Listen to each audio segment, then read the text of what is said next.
Hi, this is soyer BMk16i and this is PH-3N SRM gun.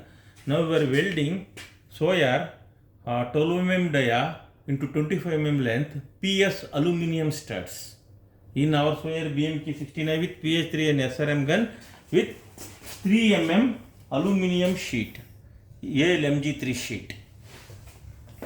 Now I am setting the parameter for MC900, MCT130, PCT10, GPT2000 and SRM 510, and I am using the gas of 90% argon and 10% CO2, and the lift setting of I am using the lift setting of around just see there, lift setting of around 13 around 12 to 13.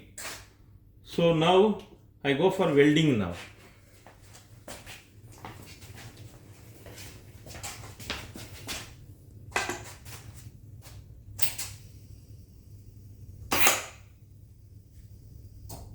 See, weld result is very nice. See, very nice 360-degree, very uniform weld bead coming with good weld bead, and also see the back side. See, back side there is very less dent mark because it is a 3 mm sheet. So see, I will beat with the hammer. See, I'll beat with the hammer. Stud is not breaking. Okay.